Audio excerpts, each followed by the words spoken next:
நம்ம progressive lens பத்தி ஒரு வீடியோ போட்டிருந்தோம் சார். அதுல ஒரு கஸ்டமர் என்கொயரி பண்ணிருக்காங்க. என்னன்னா அவங்களுக்கு ஒரு 45 ஏஜ் இருக்கும், அவங்களுக்கு டிஸ்டன்ஸ்ல -3 அடிஷன் ஒரு 1.5 இருக்குங்க சார். அவங்களுக்கு எந்த மாதிரி லென்ஸ் நம்ம யூஸ் பண்ணலாம்? அவங்களுக்கு வந்துட்டு டிஸ்டன்ஸ் அண்ட் நியர் ரெண்டுமே இருக்கிறதுனால அவங்களுக்கு ப்ராக்ரசிவ் லென்ஸ் தான் நம்ம சஜஸ்ட் பண்றோம். ஸோ ப்ராக்ரசிவ் லென்ஸ்ல பாத்தீங்கன்னா எஸ்எல்ஆர்ல 2 வேரியன்ட்ஸ் இருக்கு. ஒன்னு எவ்ரிடே, இன்னொன்னு ஆக்டிவ் பிளஸ். ஸோ இந்த 2 சீரியஸ்ல நம்ம எவ்ரிடே யூசேஜ் அவங்களுக்கு அதிகமா இருக்கு அப்படின்னா அவங்களுக்கு வந்துட்டு நம்ம எவ்ரிடே சொல்லலாம்.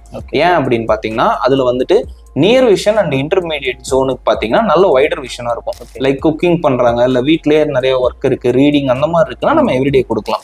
இல்ல அவங்களுக்கு வந்துட்டு மல்டிபிள் ஆக்டிவிட்டிஸ் இருக்கு, லைக் ஆஃபீஸ் போறாங்க, டிராவல் பண்றாங்க, டிரைவ் பண்றாங்க, சிஸ்டம் யூசேஜ் அதிகமா இருக்கு அப்படின்னா அவங்களுக்கு வந்து நம்ம ஆக்டிவ் பிளஸ் அப்படின்ற சீரியஸ் சஜஸ்ட் பண்ணலாம். ஏன்னா அதுல வந்துட்டு 3 ஜோனுக்குமே நல்ல வைடர் விஷன் கிடைக்கும். அதே மாதிரி கிறிசால்ல 3 வேரியன்ட்ஸுமே இருக்கு. ஈஸி ப்ரோ, ராக் அண்ட் பிரிவென்ஷியா 3 இருக்கு. ஸோ அவங்களோட யூசேஜுக்கு ஏற்ற மாதிரி, பட்ஜெட்டுக்கு ஏற்ற மாதிரி அவங்க அதை செலக்ட் பண்ணிக்கலாம். ஸோ இது மாதிரி உங்களுக்கு எந்த லென்ஸ் செலக்ட் பண்றது அப்படின்ற டவுட் இருக்கு அப்படின்னா ஸோ எங்களுக்கு இது மாதிரி டைரக்டா மெசேஜ் பண்ணுங்க. உங்களோட டவுட்ஸை நாங்களே கிளாரிஃபை பண்றோம். ஸோ இது மாதிரியான இன்ட்ரெஸ்டிங் அப்டேட்ஸ்க்கு எங்களோட சர்க்கிள் ஐவர்ஸ் பேஜை ஃபாலோ பண்ணிக்கோங்க.